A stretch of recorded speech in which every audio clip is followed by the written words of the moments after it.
you think?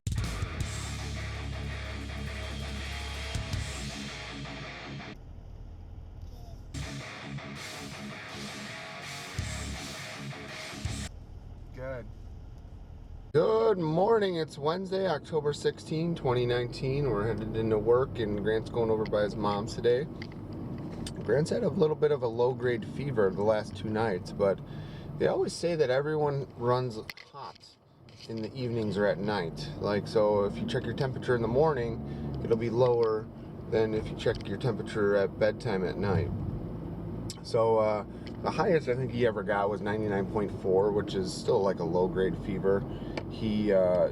That's still not even high enough to keep him out of school, but it's also only at bedtime. So as luck would have it, Grant's doctor appointment is today, 4 o'clock today. So he's probably going to do school today. We'll see. And then we'll go get him checked out at the doctor after school. So he's had a little bit of a scratchy throat. It looks clear and looks fine to me, but we're gonna have to have the doctor check it out. Okay, so I just dropped Grant off. He seems to be doing okay. So the last 2 nights he's had a low-grade fever. The highest it was 99.4. But last night I put him to bed about 8:30 or so, and then it was 9:15, 9:30. He comes walking down the stairs, and I was just about to go to bed, and he's like, I can't get to sleep. He's like whining and crying. I'm like, what's going on? So I'm like, let's go upstairs and check your temperature. So we go to the bathroom and start looking at him. I'm like, you feel like you're gonna throw up? He's like, no. I'm like, his temperature was fine last night.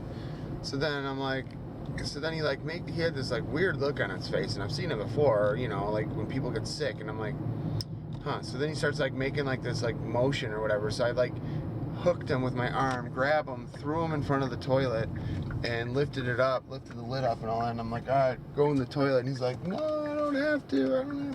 So then he starts like, you know, chucking or upheaving or whatever. And sure enough, he like spits up or whatever into the toilet a little bit. And he's jumping up and down and screaming and whining. And he said, my throat hurts. Because, you know, he had a sore throat, but then I think that bile just like lit his throat on fire. And then he just like let it rip into the toilet like 2 or 3 more times and got everything out. And I told him as he was doing it, I'm like, Grant, you gotta throw up. You gotta put it in the toilet. I know it hurts and sucks and you don't want to do it, but just get it done with and you'll be done. So as soon as he was done throwing up like everything, he even said it. He's like, wow, I feel much better now. And it's like, there you go, dude. I was proud of him, you know. I told him, I'm like, Grant, you gotta do what you gotta do, man. It's coming out, so put it in the right place, in the toilet, not on the ground or whatever. So this morning he was feeling much better. No fever. No what else? Yeah, he's fine basically. So I just I'm not sure what's going on. So I think she's gonna send him to school. And he has his doctor appointment this afternoon anyway, so that's at doctor's appointments at 4. So I'm leaving work early today. Leaving work at 3. Doctor's appointment at 4. Gotta let Sophie out. Then going over by Luke for a consultation at 6. And then I think I'm gonna help Luke install a really, really heavy piece of equipment into a rack tonight. So it should be good. Should be a fun time. But yeah, so I made it to work today. So let's get this party started. Hey, just getting out of work for the day, and what a day it's been. So about to take a late lunch, and I saw my mom had messaged me and said to call her when I had a chance, and called and talked to her, and she told me that Sophie had another seizure today. I guess she's at the bottom of the stairs, and the mom could hear her making some sort of noises. It was almost like a whimpering noise or something, and came down and found her. And I guess she was laying on her side while it was happening. That's what she did last time. And then after a while, she kind of came to, and then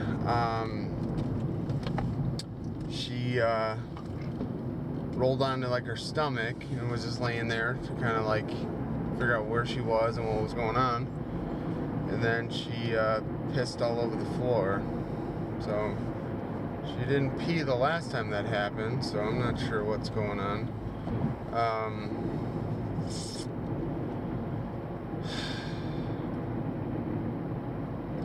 Just really having a hard time with all of this. You know, I've been watching this TV show called The Ranch. It's on Netflix. There's like 6 seasons. And it's been a really tough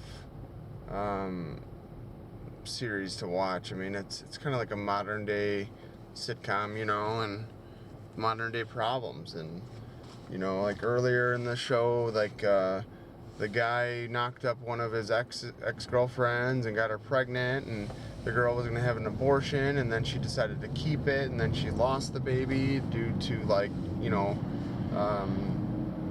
circumstances outside of her control, but she just lost the baby. And then, like a miscarriage, I guess. And then,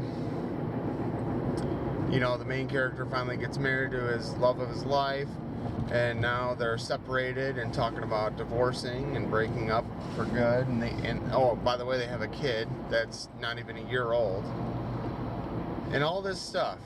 And, you know, the guy in the show is just buried in work. All he does is work. And it's just really tough to sort out all of this and to process all of this. I mean, I'm just...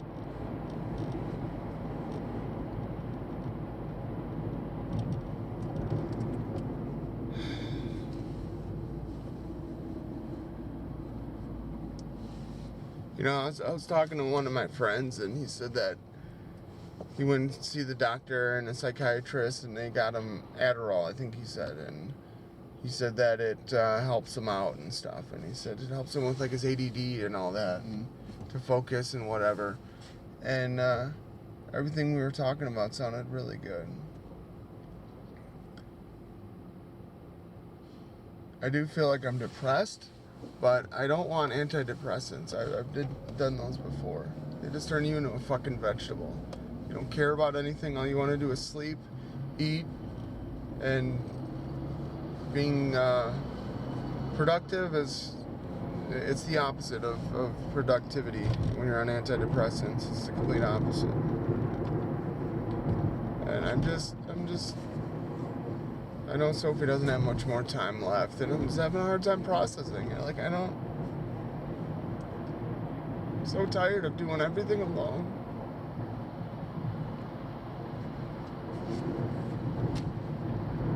No one understands what it's like.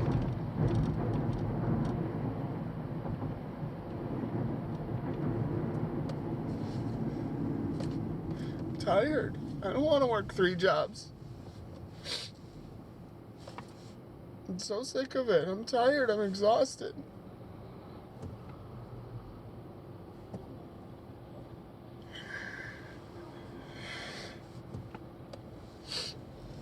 I just don't know what to do.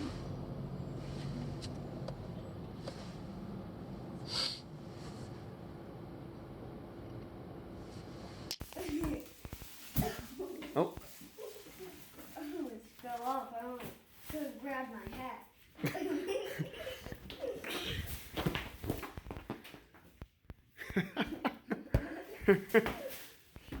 Oh, nice try.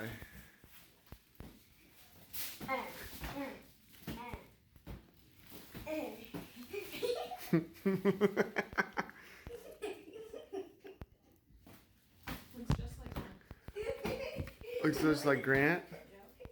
No.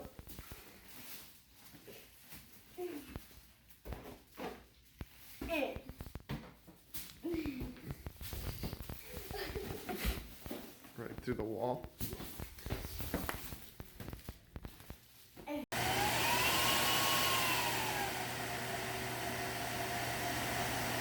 my shit. 4. Cheers. Wow, that's not pulling anything yet. It's not loaded. I don't think it's even on yet. I agree. Give me the other 3.